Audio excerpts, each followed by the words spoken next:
That's half my Hebrew. What's the other half? Boker Tov. Shabbat Shalom.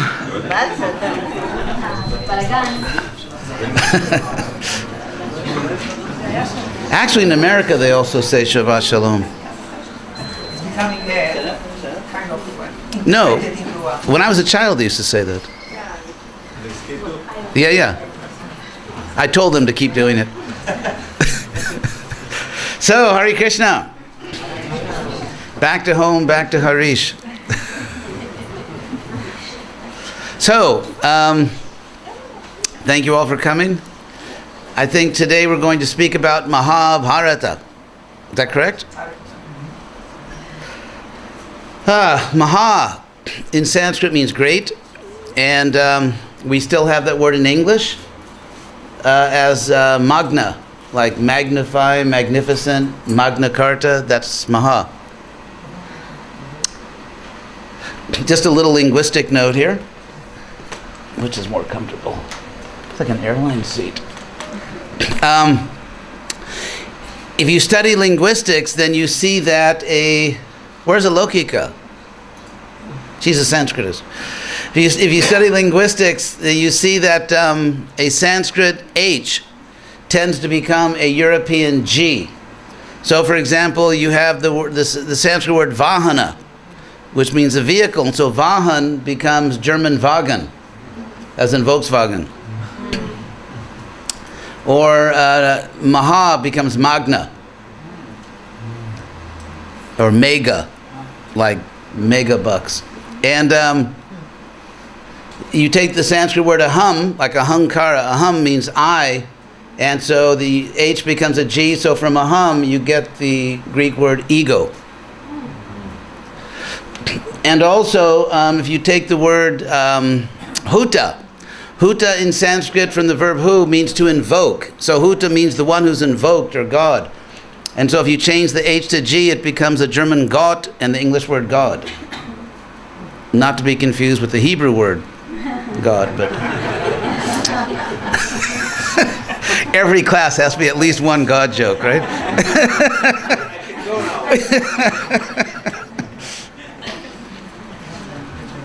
So anyway, so Mahabharata, Magna Bharata, Mega Bharata, which means, and Bharata, of course, is the ancient name for India from the great king Bharata. So, Krishna, or God, as he explains in Bhagavad Gita, comes to this world to fix it. I remember when I was a child, at a certain point, at a certain age, my parents I had 3 brothers, would leave us at home when we were old enough, and they would go out for the evening. They would say, if you have any trouble, call this number, but please don't have any trouble.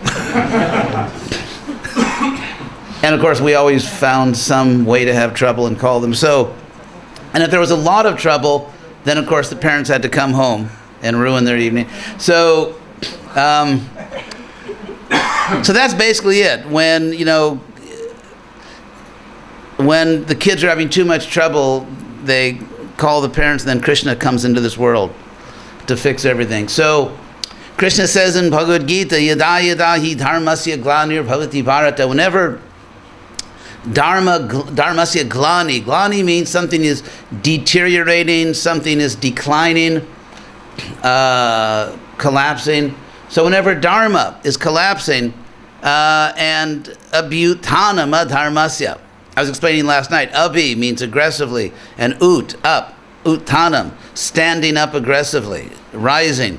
Whenever adharma is increasing, then Krishna says, tadatmanam sujamyaham, then I come, I manifest myself. So dharma is not a sectarian idea, it's not a Hindu idea. Dharma is a Sanskrit word, but the concept is universal, because dharma in Sanskrit means justice. Dharma means justice, and it also means law, the law, but in the sense of a sacred law, because in English, for example, or Hebrew, I suppose, you can speak about an unjust law, but you cannot speak about an unjust dharma, because dharma is justice. So dharma in that sense means the right law, the law which is true justice. And so the essence of justice is, first of all, there must be mutual respect. For example, you have your property, which begins with your body.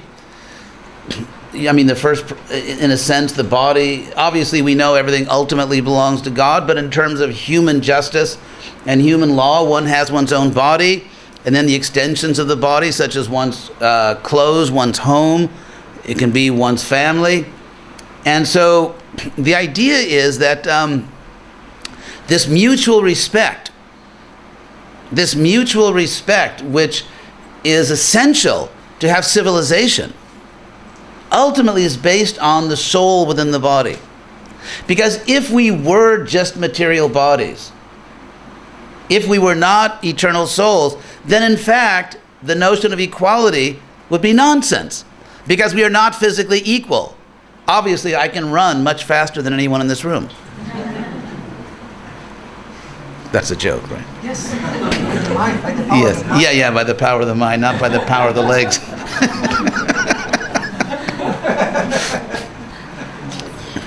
So, for example, it's very interesting that in America, which is a country west of here,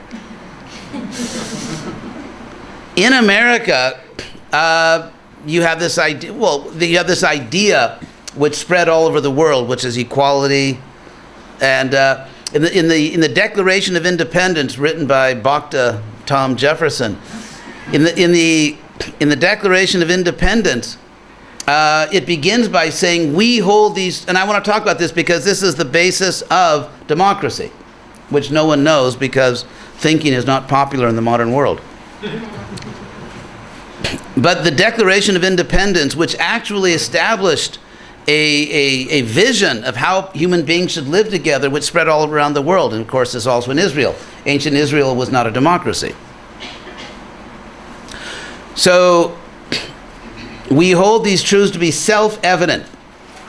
Now the word self-evident is very important here. Self-evident is a technical philosophical term in epistemology.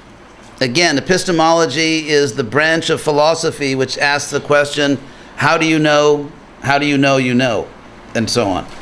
So epistemology from the Greek episteme, knowledge. So whenever you're trying to prove something, as I explained, you can be pushed into an infinite regress of proofs. I think I talked about this before. And so you escape this infinite regress by declaring something is self-evident. If something proves itself, you don't have to prove it. So the basis of any system of thought is the declaration of a self-evident truth. If someone is rational and actually feels a need to give good reasons for what they're doing. So in the American Declaration of Independence, it begins by declaring that there is a self-evident truth that we are all equal. Now, materially, this is nonsense. Every branch of material science will prove and prove again that we are not equal. You can give human beings any conceivable kind of test, examination, in terms of athletic ability, artistic ability, mathematical ability, physical strength, anything, and you'll find we're not equal. They have these silly contests like, Miss America. They have a Miss Israel? Of course, yeah. No country can escape that form of silliness. So I mean, if they have a Miss Israel contest, or Miss America, or Miss Guatemala, then again, it's based on the assumption that you can rate beauty, that some people have more beautiful bodies than others. So there's no material sense in which we're equal. So if the equality is, which is so obvious, Jefferson claims it's not only true, it's self-evidently true, which means anyone that's not a fool can see it. So what is that equality? If it cannot be physical, there's only one option left. It's metaphysical. And the Greek meta means beyond. or after. So we are spiritually equal. That's the philosophical goose that laid the golden egg. Because if you take away our spiritual equality, we are not equal, period. And therefore, any type of political system based on the notion of equality is simply nonsense. That's what the Jews says. What's that? That's what the Jews says. That what? The Jews. Yes. So, and so Jefferson says the truth is self-evident. We hold these truths to be self-evident that we are all created equal. According, the American political system is based on a religious idea. Namely, that we are created equal. We're not born equal. It's not, we don't hatch equal. I mean, it's not that we just happen to be equal. We are created equal, that we are all men are created equal, endowed by a creator. With the inalienable right to life, liberty, and the pursuit of happiness. So inalienable is a legal term. Jefferson was very bright. Inalienable is a legal term, which means that no other power can legitimately deprive you of that right. My mother always said I should be a lawyer. But of course, every Jewish mother says her son should be a lawyer. So the inalienable right to life, liberty, and so on. So democracy is actually based on a spiritual idea. Democracy is actually based on a spiritual idea because the spiritual idea is the basis of justice. For example, take the what's always held up as the greatest example of pure democracy, which is Athens, Greece, ancient Athens. Because as we know, in Israel or in America or any of these countries, we actually have a type of republican democracy. It's not that every Israeli goes to a big auditorium and votes on everything. So in a system where you elect leaders and they make decisions, that's called republican democracy. So the reason that in Athens, ancient Athens, the people had this pure democracy where all the citizens actually came together and voted, the reason they could do this is very simple. They had so many slaves. So when you have a lot of slaves at home, you have time for committee meetings. Sure, I can go to that meeting. So you could even argue that in Western civilization, the idea that everyone is equal actually came from the Judeo-Christian tradition. So anyway, getting back to the Mahabharata and the concept of dharma. The concept of dharma, it's not an Indian idea, it's a universal concept. That because everyone is ultimately a spiritual being, not only humans, every living being is ultimately a spiritual being. Therefore, every living being has a right to respect, to dignity, and to justice. And that's what Krishna means. So, just as, for example, in Israel or any country, if, let's say, in a particular town, the leaders of the town are not following the law, or they are harassing certain people against the law, it's the duty of the central government to come and restore justice. That's exactly what Krishna does. Krishna creates the world, he creates the universe, and when injustice is out of control, Krishna personally comes to restore justice. And that's what he says.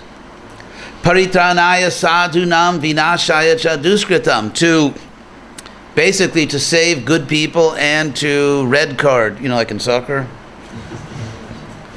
the bad people. And dharma sangstapanartaya, to reestablish dharma. So what did Krishna actually do? First of all, Krishna is not just a divine bully. Krishna could just come here and force everyone, like anyone that doesn't do exactly what I want will experience terrible pain until they do exactly what I want. So you have to look at it from Krishna's point of view. Did any of you see that movie, Bruce Almighty? Yes. Yes, that's the point. So,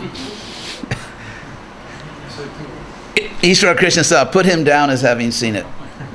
So, the idea is that Krishna plans his descent into this world because from God's point of view, he is committed to respecting everyone's free will.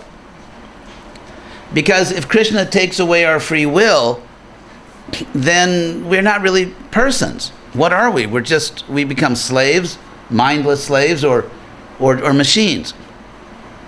And so the whole reason that Krishna has made a world with innumerable souls is these souls are meant to be like God. They're meant to be like little gods in the sense of achieving goodness and dignity and beauty and knowledge and acting like God. And so if you rob someone of their free will, then if goodness is something which must be voluntary. Goodness must be voluntary. For example, if you're walking down the street and let's say, 1,000 shekels fall out of your pocket and you don't know it, and then some hungry poor person comes along and takes the money and buys food, you don't get credit for charity. It's not that you gave charity. So goodness by definition is intentional, and therefore you cannot force people to be good. I could say, for example, if you say to someone, if you don't stop eating meat, I'll kill you. And let's say for some reason you're lost on some island, like typical scene where only two people on this island. And so if you force someone to do something, there's no virtue in it. That reminds me of a little joke about the English, that there were these two Englishmen trapped on this island in the middle of the ocean. And they never spoke to each other for years until they rescued. They never spoke a word to each other. So someone asked them when they were rescued, why didn't you talk to each other? And they said, well, we were never introduced.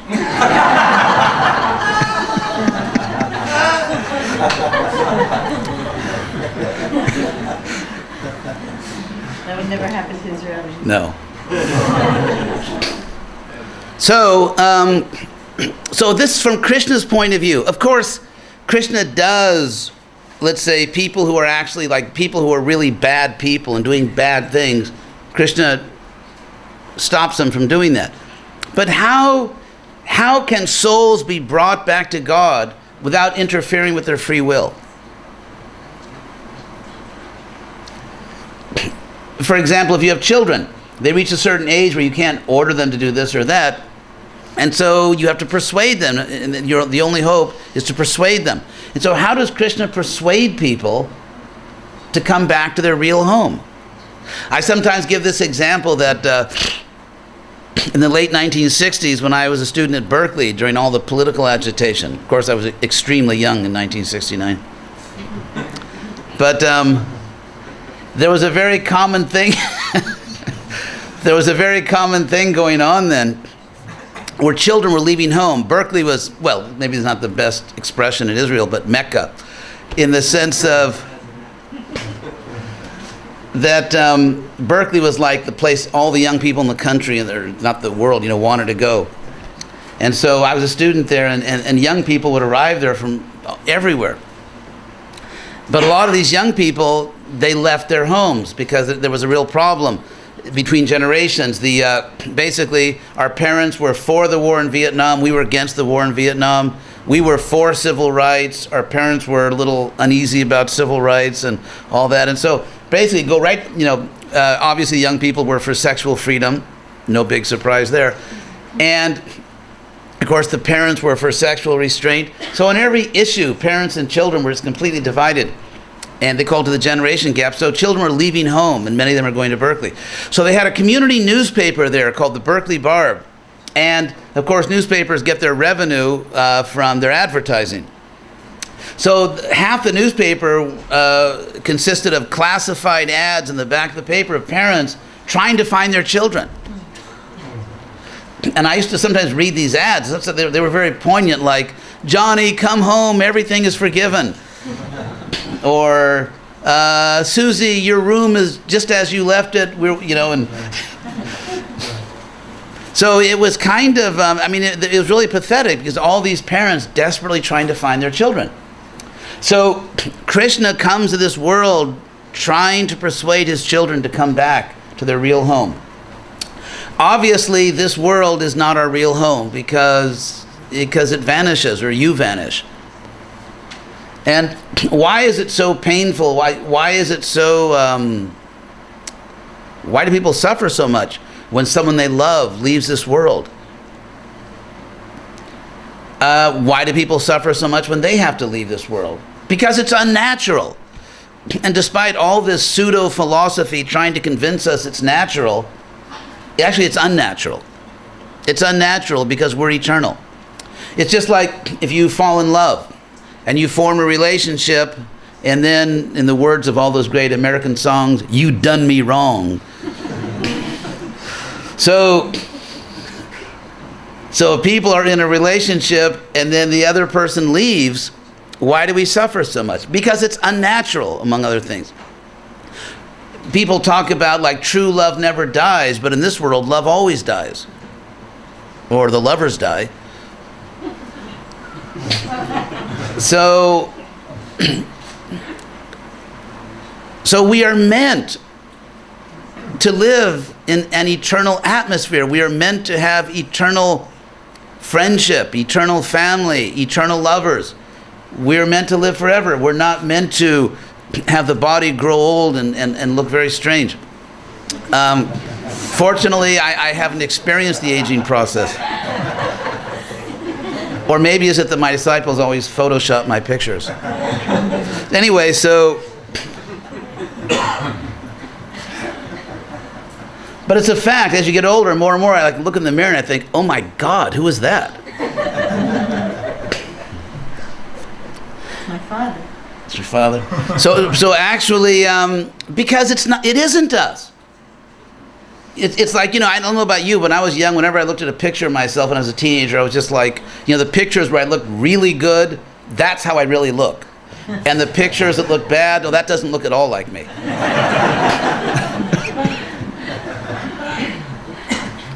So it's this natural desire. We want to be beautiful. We want to be happy. We want to fall in love and always be in love. And because that's our real life. That's who we really are. And we're down now. We're down here in these material bodies. So Krishna comes. It's not that Krishna's lonely or he has self-esteem problems and needs more people to surrender to him. Krishna comes down here because for our good. He wants to see us happy. Prabhupada used to always give this example. Back in the late 60s, there were hippies. Do you still know what that word means? Yep. Hippies? Okay. One time Prabhupada was asked, you always say hippies. Do you know what a hippie is? And Prabhupada laughed and said, yes, something wonderful. Like something amazing. So Prabhupada came from a society where anyone who has money really holds on to it. And not only holds on to it, but flaunts it, shows it, like I've got money. Because in third world countries, people really, they're very serious about money. And so when Prabhupada came to America back then in the late 60s and saw that young people from rich families were leaving their rich families and like sleeping in the street and just becoming bums, he was just astonished. He was astonished because in India, no one would do that unless they were clinically insane. And so Prabhupada grabbed that as a great metaphor, or as a great analogy, that because all of us are children of someone who is infinitely rich. Basically, he owns everything. Not only all the real estate in Caesarea, but everything. I mean, all the planets. Krishna says, Sarva Loka Maheshwaram. I am the great Lord, which also has a sense of proprietor. I am the great Lord of all worlds. So Krishna of course he has 6 opulences, infinite wealth. Krishna, God, infinite wealth, infinite beauty, infinite strength, infinite intelligence, renunciation, and what did I leave out? Wisdom. So therefore, we can say objectively that if someone is not attracted to God or Krishna, once they know who God is, there is some envy there because everything we want beauty. We want to be beautiful. In Southern California, in Los Angeles, in the Yellow Pages, that's like, okay, there used to be something called the Yellow Pages. The Peizahan. What? Here they're called the Gold Pages. Okay, the Gold Pages. No. Anyway, the commercial section of the phone book. And in Los Angeles, the section on cosmetic surgery is like that big. So we want to be beautiful. Hollywood. We want to be beautiful, and we want to be with beauty. We want to live in a beautiful place. Why is it when you go to rich neighborhoods, they have more beautiful parks and, walk trails and things like that? Because people want beauty. If they can afford it, they buy it. People want to be beautiful, their bodies. They want to attract other beautiful people. They want a beautiful person to love them. Or they want to own a beautiful person. Actually, it reminds me of this other funny thing. I'll tell you quickly. In Los Angeles, it was a billboard, this big advertisement. It was an advertisement for this sort of upscale outdoor shopping center in the rich part of Los Angeles. And their advertising theme was that it's not what you expect. Like, come here because, it's not what you expect. And so they had this, because it's, of course, it's LA, it's Hollywood. So they had this big picture of this what they call a trophy blonde, like sort of like this hourglass blonde lady, like a trophy blonde, and a young lady, and then they had this sort of old guy who was just some old little guy about half her size, and so he's standing there, what they would call a schlep, and so then the sign said, "He's not rich, she's really in love."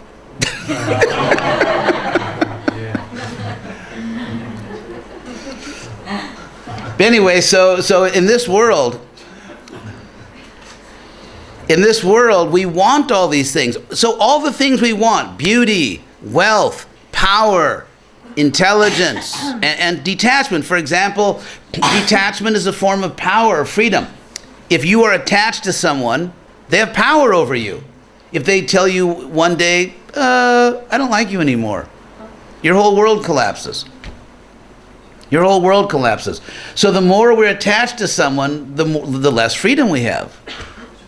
It's just mathematical.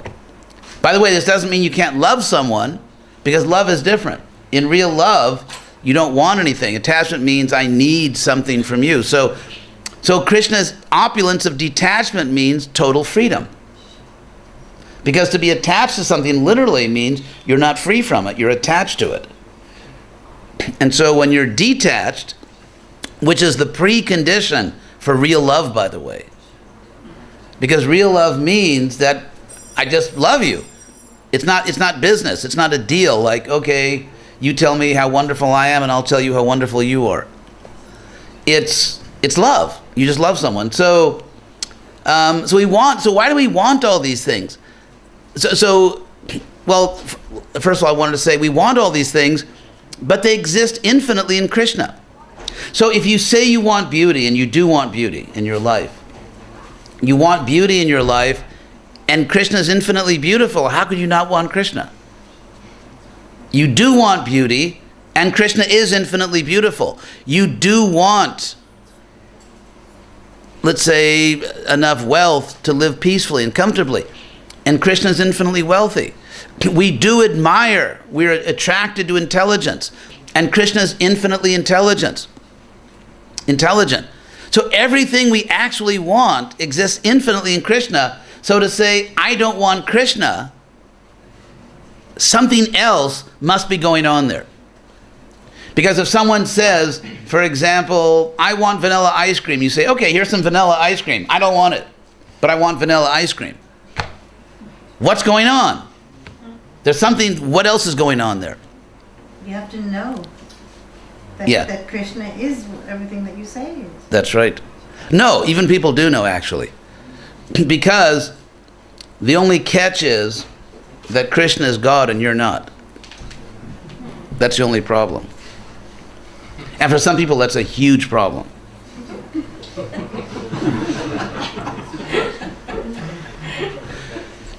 Because even if someone is not a philosophical atheist, they may be a psychological atheist. In other words, someone may say, if you ask someone, do you believe in God? Yes, I believe in God. But psychologically, Oh, yeah, that plant tends to attack people. It's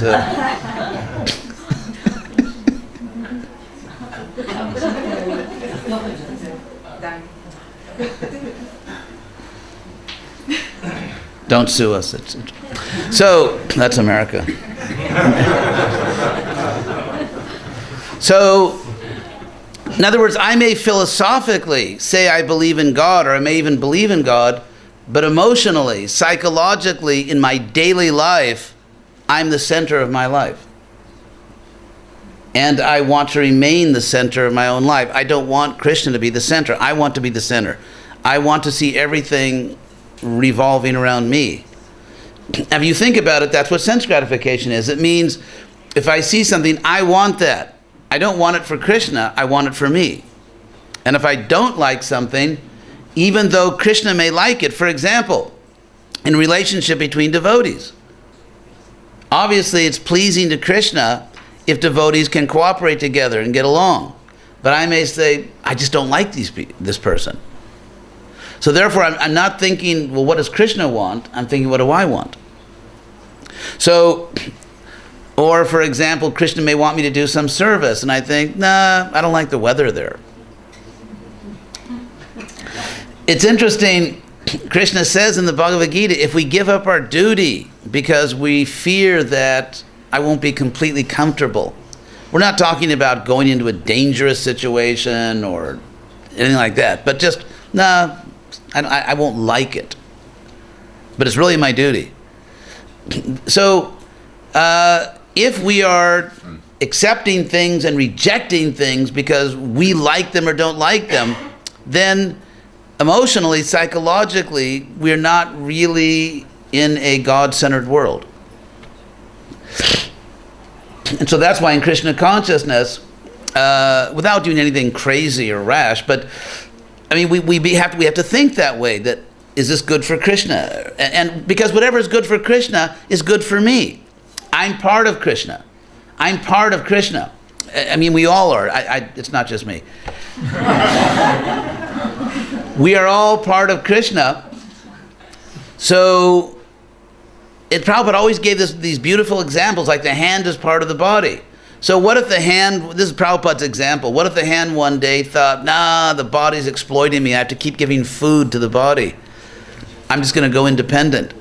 So the hand decides I'm going to eat by myself. So even if you have the biggest, most powerful hand on earth, you can crush granite in your bare hand. Still, the hand cannot eat. Hands don't eat. That's not what they do. The hand eats by feeding the whole body. So in the act of feeding the body, the hand eats. Or another example actually given in the Bhagavatam, that a tree, the branches and leaves of a tree cannot drink water. The tree lives by drinking water, and of course sunshine and minerals in the earth. But only the roots can drink. So you water the root of a tree. So if we are trying to enjoy without Krishna, it's like the hand trying to eat. If the hand tries to eat, the hand itself will starve. The hand must give the food to the body. So when we offer our devotion, we offer our service to Krishna, when we try to make Krishna happy, we become happy because we're part of Krishna. So Krishna comes to this world to explain all these things. Krishna comes to this world basically to tap us on the shoulder and say, can we talk about this? About your karma? So that's why, so how does Krishna do it? So Krishna has this brilliant idea. First of all, and this is totally Harish, and that is that when Krishna comes to this world, he fits in with society. He actually fits in with society because the Bhagavatam actually says about Krishna, Nato Natya Dharojata. He even dresses like everybody. Because Nato means an actor, and Natya means like costume. Natya Dharo, like an actor in costume. It's just like Lord Chaitanya. When Sanatana Goswami came to Lord Chaitanya and he had his Gucci chadar, this very expensive designer chadar, because he had been a rich person, So Lord Chaitanya said, no, you need to get rid of that and just get, well, in America it would be Kmart. So, or the Salvation Army. Tarjay. Yes. Tarja, yes.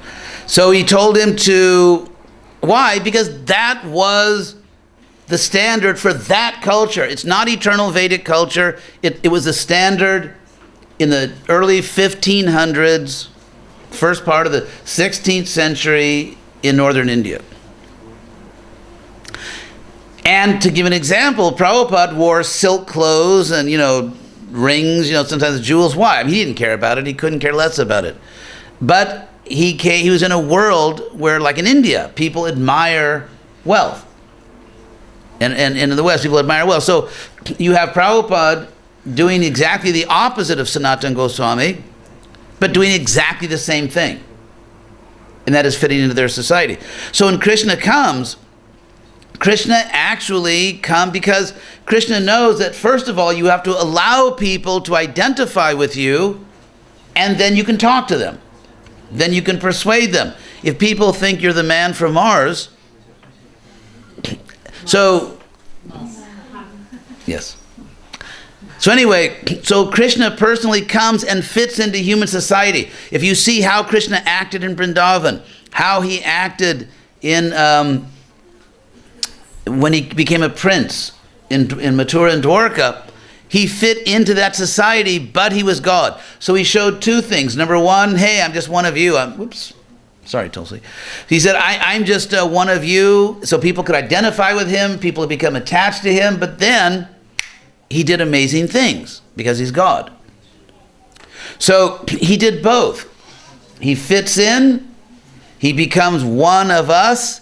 As the Bhagavatam says in the first canto, the first chapter of the Bhagavatam, he comes kapata manusha, as a sort of a pretending to be a human being. But he does pretend to be a human being. And so he enters into the human world, and people identify with him and are interested in him, and then he shows, actually, do you want to know who I really am? And then he explains that he's God. So this is what Krishna does. And Krishna comes to attract us. Krishna comes to attract us, and therefore he designs all these pastimes. He choreographs, he designs all these pastimes. Now, there's another issue that Krishna has to deal with, and that is culture changes. So, for example, Krishna has to display pastimes which are interesting, not only at the time he performs them, but what about years from then? What about 2,000 years later? What about now, 5,000 years later? So how do you perform pastimes which 5,000 years later in a completely different world order are still interesting? And yet Krishna did it.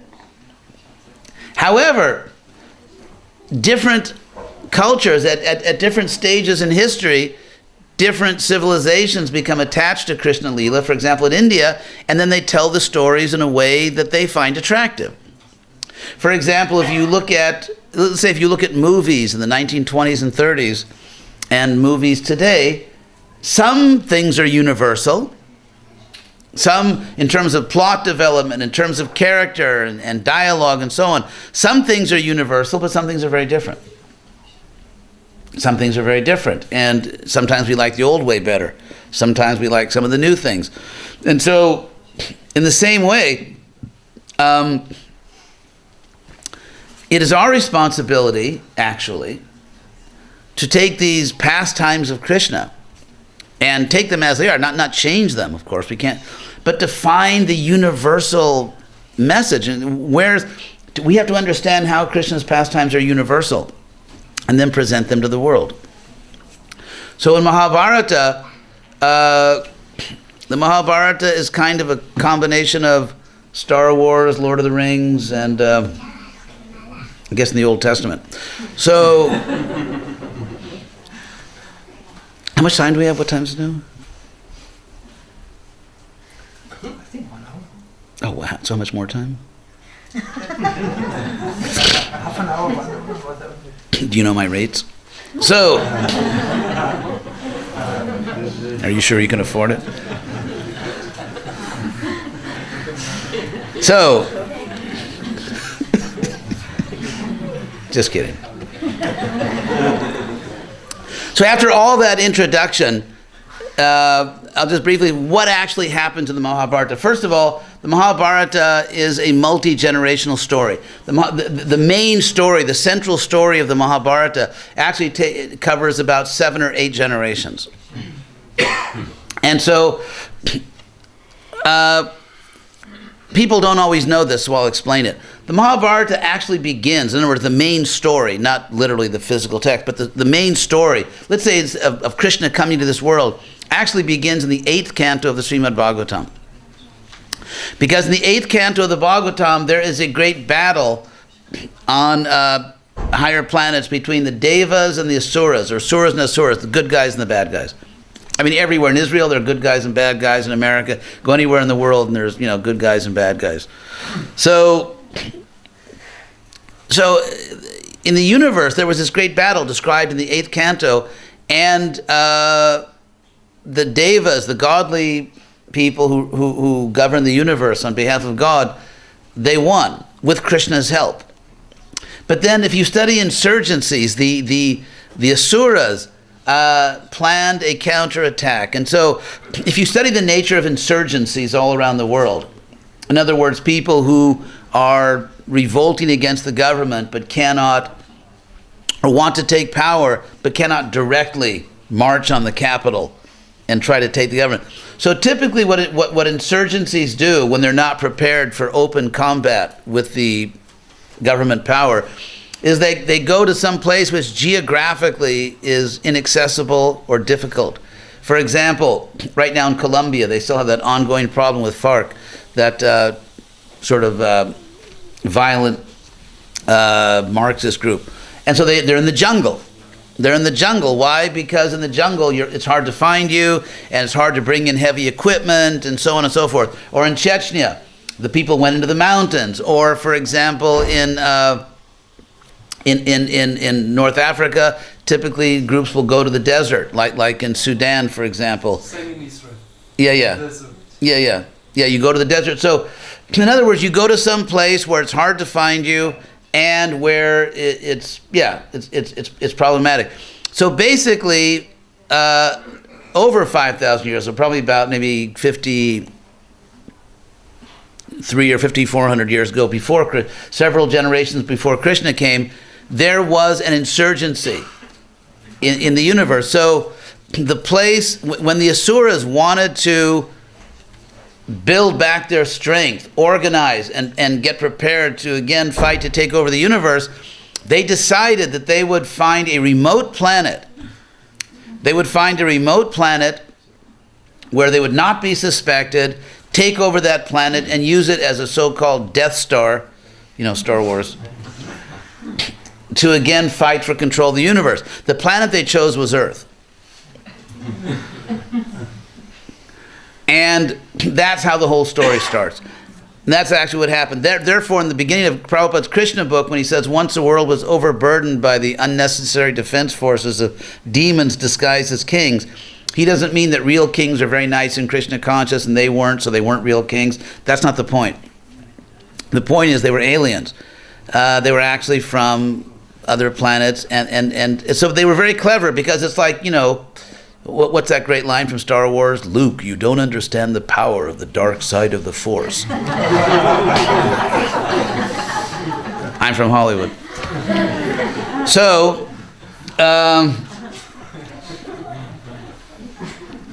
so it's interesting that actually George Lucas got this idea of the cosmic force from Vedic culture. He studied world so-called mythology. And it came from actually Japanese martial arts philosophy. Let the force, but actually in Japanese martial arts, which came from India, for example, jiu-jitsu. You've heard of jiu-jitsu? That's actually Sanskrit jujutsu, which means a warrior. And so this idea, the force is actually dharma. So, for example, you have statements in Mahabharata like dharma rakshita rakshati, when dharma is protected, it protects.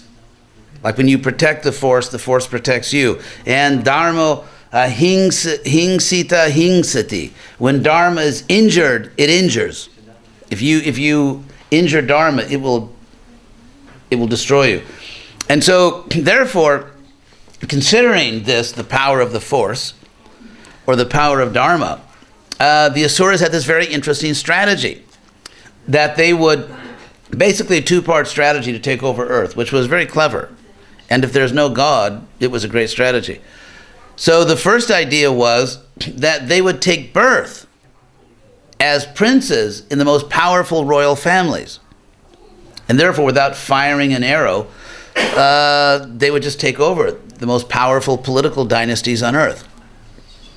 And they also had this very interesting idea, which you find in the 10th canto of the Bhagavatam. Kansa's ministers preached this to Kansa, that they believed that by killing Brahmins, some of them believe that, like Kansa, by killing Brahmins you could destroy Krishna. So how could they think this way? It's actually, it's a very logical idea if you just have one mistaken premise.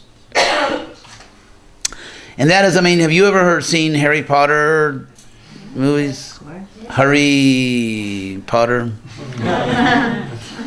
Harry Peter. Anyway, so Harry Potter is very interesting because there you have not a mystic worldview, but a magical worldview, and they're different.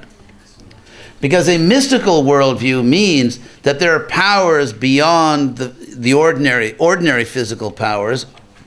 But in a mystical worldview, like Krishna consciousness, we still live in a rational universe where there are direct reasons that make sense. For example, we are not the body, we are the soul. So it's not just magical, it makes sense that if you're not the body, that the more you're conscious of the soul, the more you're detached from the body. If there's a God, and God is rational, as Krishna explains, Krishna emphasizes in Bhagavad Gita, he is rational, he's reasonable. He does things for good reasons. He reciprocates with people. He's not whimsical. So in a mystical worldview, there are greater powers. There may be spiritual entities, but we still live in a rational universe that obeys reasonable laws of justice. But in a magical worldview, it's not like that. Think Harry Potter, for example. You take the skin of a lizard and drop some water on it and say shabam, shabam or something, and then you turn your enemy into a fruitive worker. Or, I'm just kidding. You turn your enemy into a into a rhinoceros or Monty Python. Yeah. So in other words, there's no logical relation. It doesn't obey. Just as there are laws of physics, there are also laws of metaphysics. It's not magical, it's simply laws of a higher order. But in magic, there's no logical relationship between what you do and what happens. So the demons believed, the asuras believed that the sacrifice creates power. Vedic sacrifice creates power by these magical means. It just does. It creates power. And then whoever performs this sacrifice can direct the power, can give the power to whomever they want. It's just like if you make money, you can give the money to whoever you want. If you have political power, you can use that political power to benefit whoever you want. And so if you perform a Vedic sacrifice and create power, create this cosmic power, you can then invest that power in anyone you like.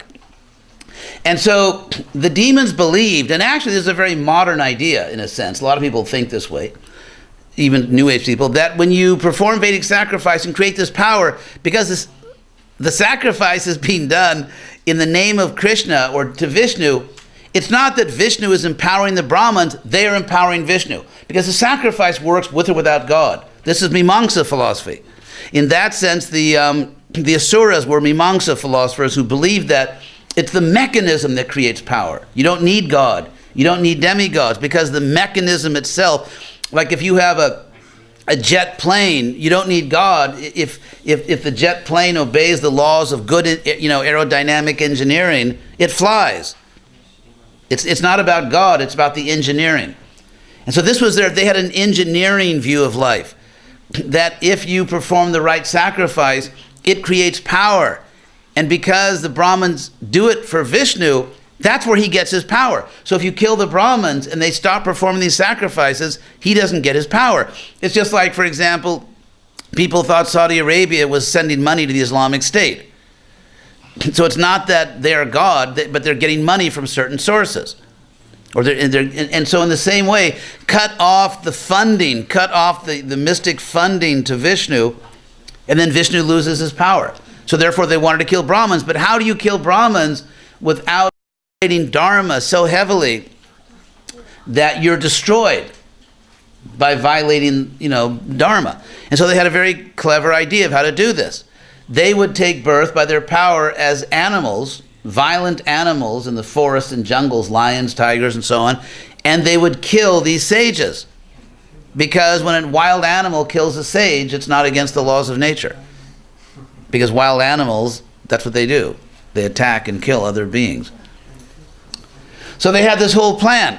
Now, they also came to Earth at a very special time. What I'm telling you is all from the Shastra. This is not just, I had too much Prasadam with sugar one day and started to hallucinate. So, anyway, now something else had happened at Earth. Something else took place on Earth, which in a sense made Earth more vulnerable, which also explains why the asuras chose Earth. Why did they choose to come to Earth? What happened is that many generations before Krishna, I don't know how many, you could say maybe 7 or 8 generations before Krishna came to this world, the kings of the world, the political leaders, became so greedy for power that they began to attack the Brahmins and even killed Brahmins. So if you study the Mahabharata, what you find is these two highest social classes, the sages and the kings, the royalty, they worked together. They're supposed to work together, but there was tension sometimes. And so you find, a number of incidents in the Mahabharata, even in the Bhagavatam, where there's real tension between these two powerful classes. And sometimes they actually attack each other. I mean, it doesn't happen very often, but it was the real world. So because of a certain tension between the sages and the kings decided to get rid of this nuisance, this problem of these sages, and so some kings killed some sages. Therefore, the Lord invested his power, Shakti Avesh, in Parashuram. Parashuram came as a Brahmin and killed all these evil kings. So, the evil kings are gone, but there's a little problem. There's just anarchy. There are no rulers. And so, at that point, obviously Parashuram didn't kill the warrior women because, Kshatriya, the Kshatriyas, there's Kshatriya and Kshatriya. It's like Brahmana, Brahmani, Kshatriya, Kshatriya, and so on. Vaishya, Vaishya, male and female. So you had all these women born in noble families, princesses and queens, and there were no husbands in their social order. Therefore, an arrangement was made that the women approached the purest, the most exalted sages, and the sages gave them sons. Now, the result of this was that you had this amazing new class of rulers on earth who were like saintly sages, like Brahmins. And so the result of it was that the earth, although this is getting near the end of Dwapara Yuga, the third of 4 ages, despite that fact, the earth again entered like a type of golden age. And the Mahabharata emphasizes there's no crime, no one ever lies, no one cheats, no one steals, no one ever harms anyone else. And so what are the kings doing? They're just, they don't go fishing because it's, that you don't do that in Satya Yuga. The kings are sitting down on sacred rivers and just practicing yoga because there's no criminals. and everyone pays their taxes, and no one does anything wrong. So they just sit down and do yoga and meditate.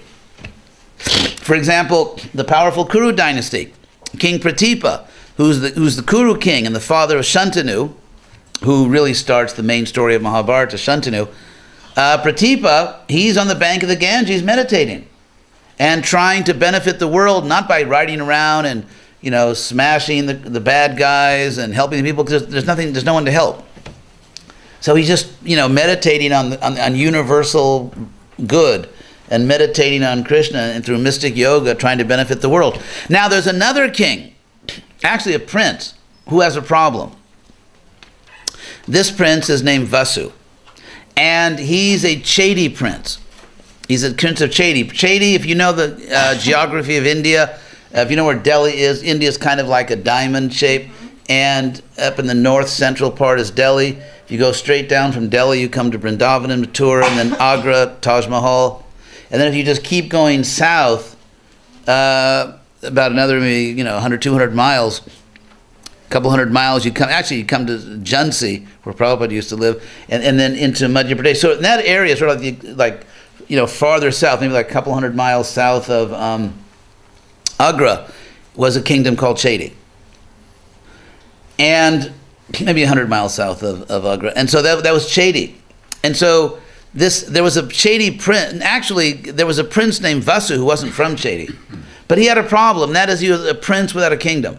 Because if you study the history of the world, actually even the history of Israel, or the history of Europe, or the history of anywhere, India, there are often more princes than there are kingdoms to go around. That was actually a huge historical problem in Israel, because Herod, kind of kept things under control, but his sons were totally useless. And it was because the sons of Herod were causing so much trouble and fighting with each other so much that the Romans sent in Pontius Pilate they sent in a direct Roman governor, and basically when everything played out, the Jews lost Israel for 2,000 years. So it was a bad monarchy. So it can be a major problem because they revolted against this direct Roman rule. Anyway, so Vasu was a prince that didn't have a kingdom, and so he was kind of obviously discouraged. He thought, well, I'm gonna do better than a kingdom. So he sat down to meditate, performing austerities to get power, and he thought, I can become Indra. Who wants to be a king of this little planet? I can be a king of heaven. I can be a king of the whole universe. And so Indra looked down and thought, not good. Now Indra came to speak to this Vasu, this prince. And he told him that basically that your dharma is not to, your dharma is really to protect this world. And here I'm filling in some logical steps. Everything I've told you so far is right out of the Mahabharata. And basically everything I'm about to tell you is from Mahabharata, but in terms of the motives now, this is my analysis as a historian, if you look at the whole picture, because there are gaps in the story. Basically, Indra told him that the earth, one important detail. It was precisely at this time when the earth was so peaceful and happy, it was Camelot, it was the Satya Yuga, everything was wonderful. It was exactly at that time that the asuras, the demons, came down to earth. And they didn't just immediately appear as, bad guys, because first they took birth. They took birth in important royal families, and so it would actually take a generation for them to start to take power of different countries. And so at that time, Indra came down and said, you really need to stay here on earth because the earth has been invaded. And that timing is from the Mahabharata. So Vasu undoubtedly told Indra, hey, I haven't got a kingdom. I haven't got an army. It's like individuals don't have armies. Countries have armies. And I haven't got a country.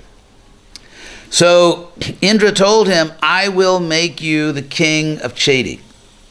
And it's interesting because Prabhupada often says that the king of Hastinapur, the Kuru king, was the emperor. But actually, in this case, Indra makes the king of Chedi the emperor of the world.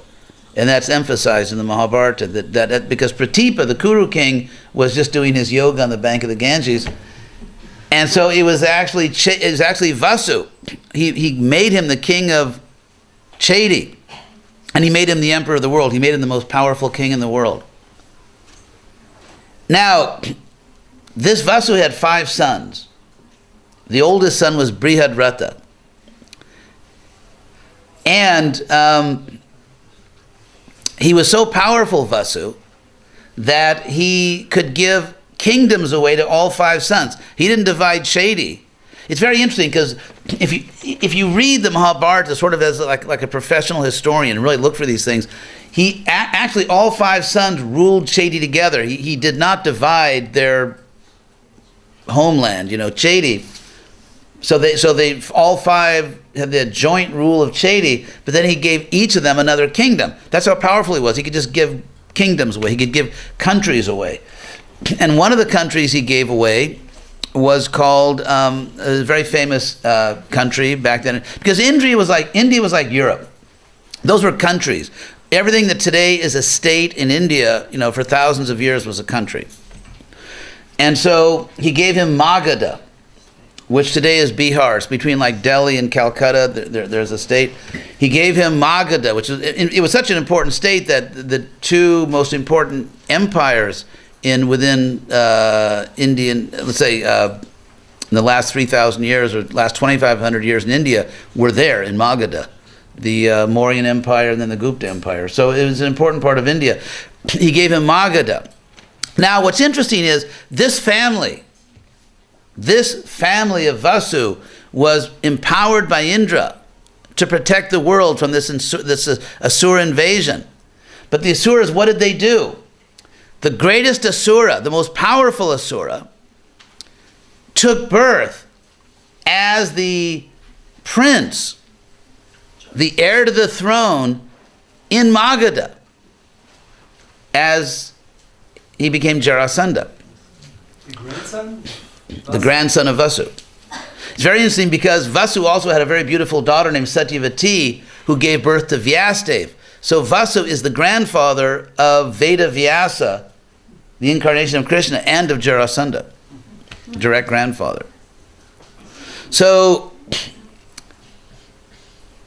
at this point, in my calculation, this is the point at which Bhumi, the goddess of the earth, went to see Brahma because things were out of control.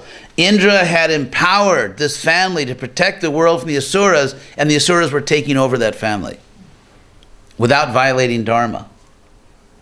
So at this point, the Asuras had so much power that it was beyond even Indra's power to deal with it.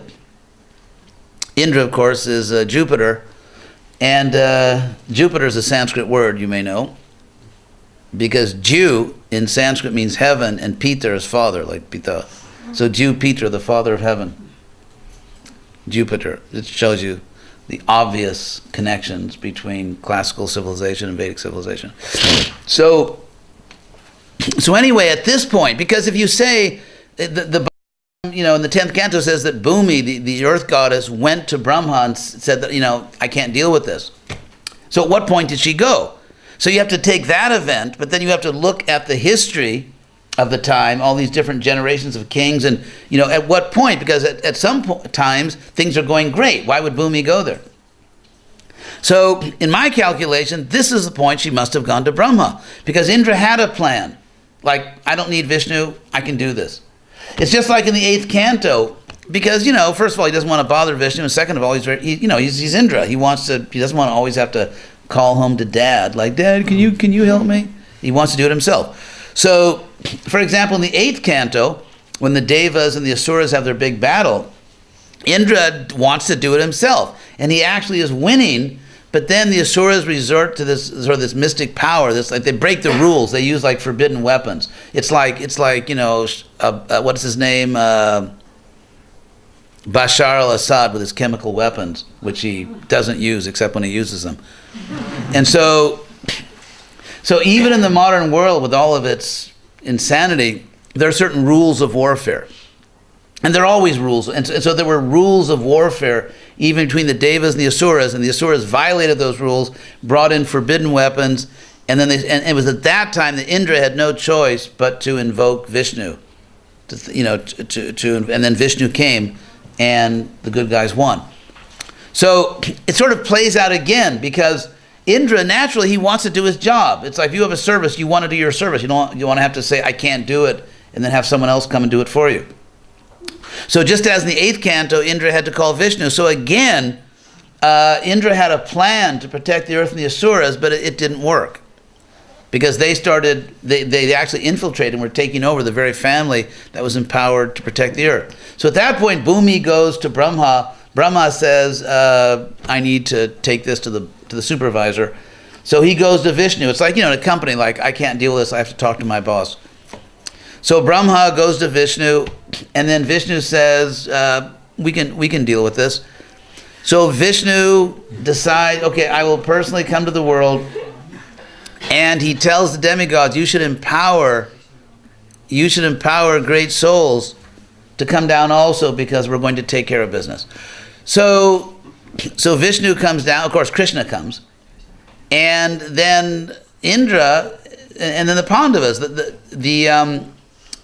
It's interesting because in the Bhagavatam, the 10th canto, what literally says the demigods is Yadu Shupa Janyatam, that you should prepare to take birth in the Yadu dynasty.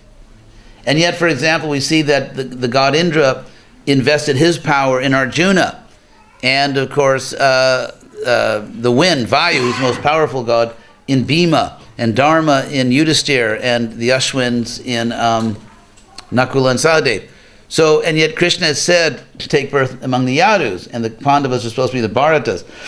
Actually, the only human blood, or the only human DNA the Pandavas have is Yadu dynasty. Because Kunti, of course, Kunti Devi is a Yadu queen. The wife of Pandu. Kunti is a Yadu, and the only human DNA the Pandavas have is from the Yadu dynasty. But because by Vedic principles, their father is Pandu, therefore they're called the Kurus or Bharatas, but actually they're Yadus, and therefore they're from the same dynasty as Krishna, and also Krishna's cousins. So Krishna makes that decision, and then what happens is, if you look at the political landscape, at that time, another very powerful kingdom, of course, is the Yadu themselves. The Yadus are very powerful, and so what do the Asuras do? One of the most powerful Asuras, the one who, in the 8th canto, the first Asura to attack Vishnu, when Vishnu came to help the demigods, when Vishnu came riding on Garuda, he didn't attack the Asuras, he just showed up and said, okay, he stopped the illegal weapons that the Asuras were using, and that's all he did. He didn't attack anyone. But then one of the demons, the most impetuous, the most envious Asura, Kalanemi, he rushed at Vishnu and attacked, and of course he threw his trident at Vishnu, like this cosmic trident. You'd need like great computer graphics to really show this in a movie. And he throws it at Garuda. The first thing he wants to do, Kalanemi is not the brightest Asura. And so he first attacks Garuda, thinking that if he kills Garuda, then Vishnu will just fall down or something. So anyway, so Vishnu grabs this spear, this spear, and he throws it back at his own weapon, back at Kalanemi. So he throws it so hard that it goes right through Kalanemi, who's mounted on this celestial lion, and it goes right through the lion and just kills both of them. Now that Kalanemi, who was the most impetuous, the most envious, violent Asura, he takes as his personal job because he wants to get revenge against the Lord. He wants revenge.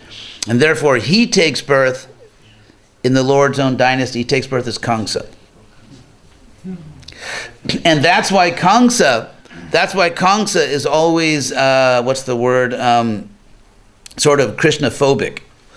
He's always really nervous because because Krishna killed him and he wants to kill Krishna. That's why when he hears That's why he's when he's driving the chariot of his cousin sister, Devaki, and her new husband Vasudev, and he's trying to be a nice guy. My sister drive their like their pre-industrial limousine. He's driving their wedding limousine, and so then he thinks everything's okay, life is good.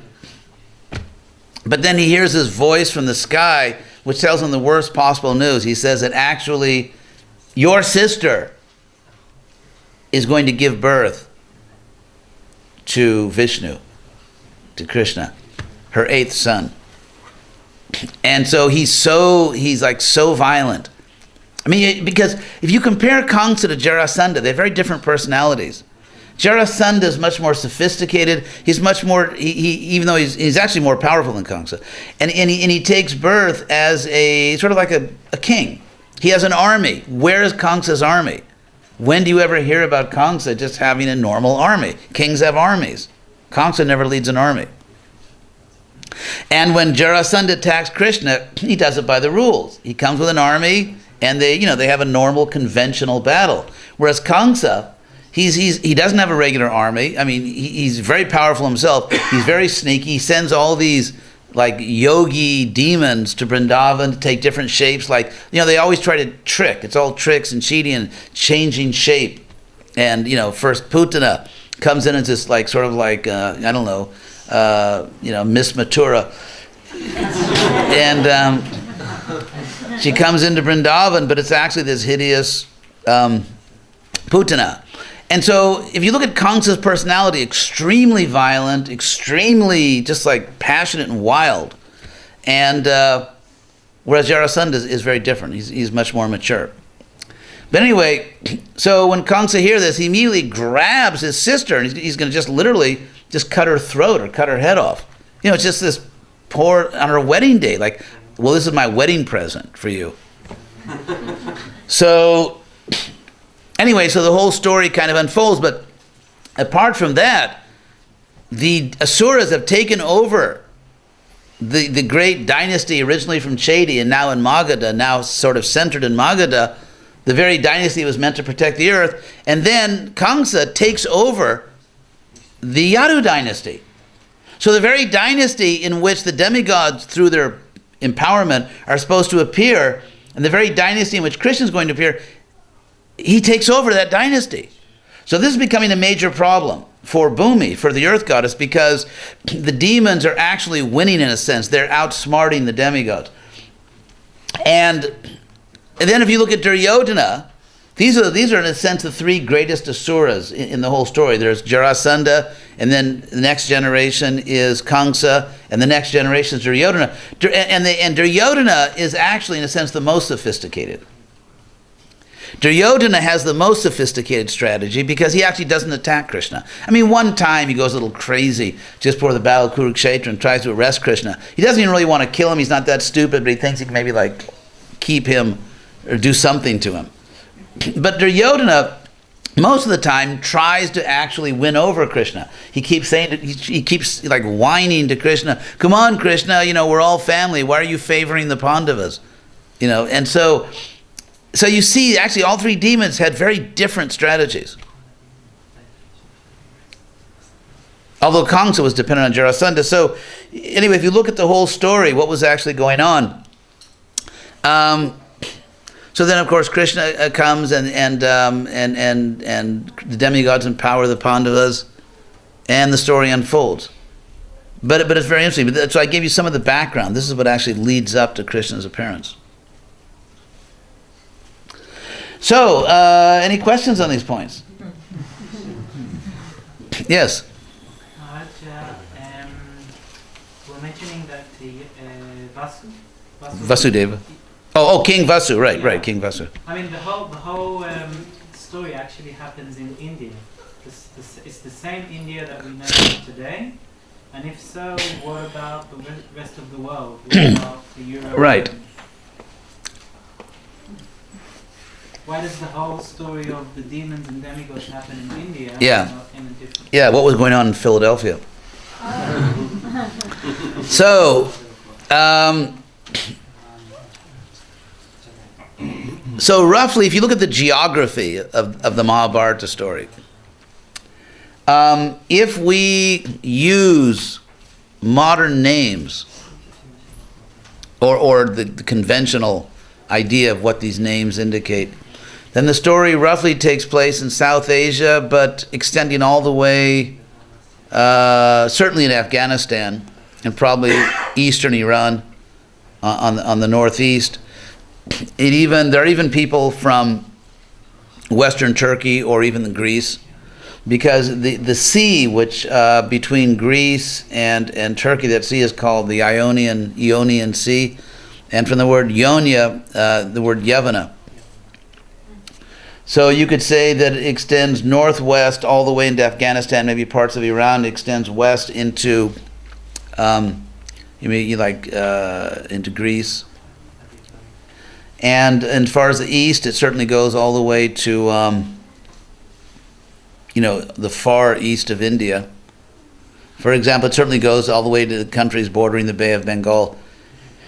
Not so much South India. I mean, South India, the South India, what they call peninsular India, really becomes, it really is involved mainly when, like you have the Rajasuya sacrifices, Digvijay, like conquering the directions, where you have to conquer all directions to establish yourself as an emperor. So Sahadev goes south to deal with the South Indian, but mostly they come from this northern area.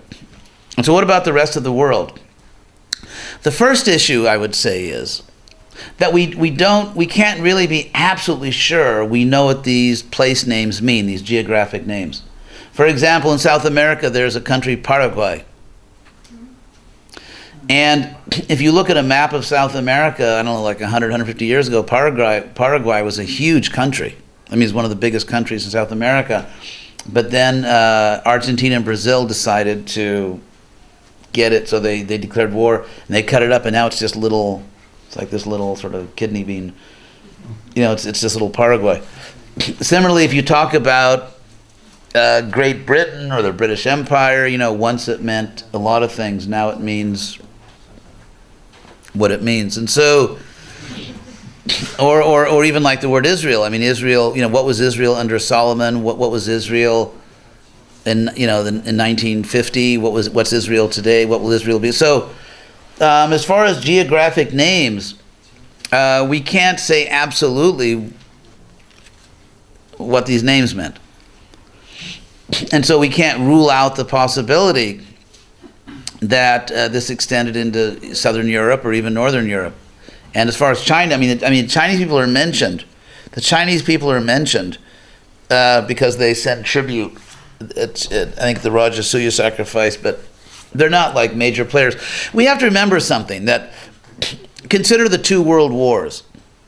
Consider World War I. I mean, it's called World War I, and yet it really took place, most of it took place just like within maybe like 100 square miles or, a few hundred square miles. It just took place basically on that, the Verdun, that line where, anyway, I could tell you all about the World War I, the geography and how it started, but so, and yet it's a world war. Because the point is, when there is empire, or when you have powerful kingdoms, then a battle in the capital city is a battle for the world. For example, if you look at the history of the Roman Empire, and even if you look at before it officially became an empire, even in the century before Christ, when they had all these civil wars between like these warlords which took over Rome, I mean, they made a big problem. I mean, Rome, they tried so hard to keep things like republican and no dictatorship. For example, they had no king. I mean, that's why they called Augustus the emperor, because you couldn't say king. And so, Rex. And so imperatore just meant really just like, the manager. And so the reason they used that word is because you couldn't use the word king. And yet they made a big mistake. And that is, they thought it would be financially a good idea, rather than Rome having to pay all the soldiers, which was a huge expense because they had a lot of soldiers. And to motivate the generals, they said that, okay, this is in the century before Christ, like the first century BC. They said that the generals should conquer other places and pay their soldiers. So that way it motivates the generals to go out there and be aggressive and, fight hard. and it motivates the soldiers, and also it reduces the expenses of Rome. Unfortunately, what happened is that the army became loyal to their generals. And so at that time, you entered a period where you had all these civil wars, because basically different powerful generals like Sullus and then Marius and just all these generals would come and just take over, because their soldiers were loyal to them, not to the Roman constitution. And then the person who actually stopped all the civil wars and restored peace, controversial figure, you like him or don't like him, but I tend to like him, though he's not perfect. The person that stopped these civil wars was Julius Caesar.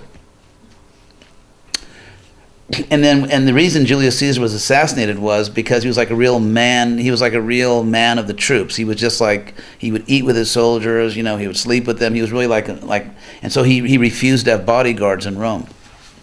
That's actually why he was killed, because he just wanted to be a regular citizen. But anyway, enough about Julius Caesar. So what was I saying? I got into this whole Roman thing. The world. Yeah, so they had all these battles in Rome. So the fight took place in Rome, but they were fighting for the world. They were fighting for the Roman world. They were fighting for a huge piece of the world. And so in the same way, in terms of the Mahabharata, maybe they weren't, were they really concerned, or did they know about, let's say, the indigenous peoples of the Western Hemisphere? Like what was going on in the Amazon jungle, or what was going on in the Andes Mountains, or in the the American prairies or plains, or maybe not. Maybe not, because if you look at empires, how should I put it? I think there's no question at that time, the highest civilization in the world was there in India and South Asia. Even if you look at, India does not have a history of invading other countries. In fact, Vedic culture or Sanskrit culture, it spread to Southeast Asia without violence, just because people recognize it as superior culture. That's why if you look at Southeast Asia, so many geographic names are Sanskrit, like Singhapura, and Singhapur. Singapore just means lion city, Singapura. Or in Indonesia, Java, which means, Java, Sumatra. The biggest island in Indonesia is Sumatra, and Sumatra means very big. The island of Bali, the old name of Thailand, which is Siam, Shama Sundar. And so the reason you have all these Sanskrit names, and you have Garuda Airlines for Indonesia, and in the center of Jakarta, there's a big statue of Krishna driving Arjuna's chariot. And so the reason for this, the culture just spread because people recognize it as a higher culture. And so in that sense, from the point of view of people in that Bharatvarsha, that Vedic civilization, they were not, how should I put it, they may have thought that, is it really worth crossing the ocean to deal with these people? Really? Do you want to go? No. Do you want to go? And so...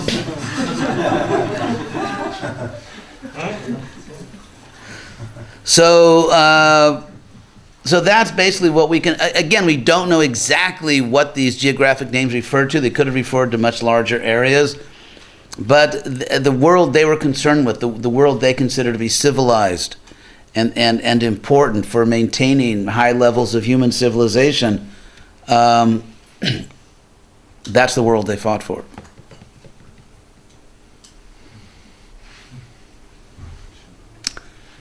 Any other question?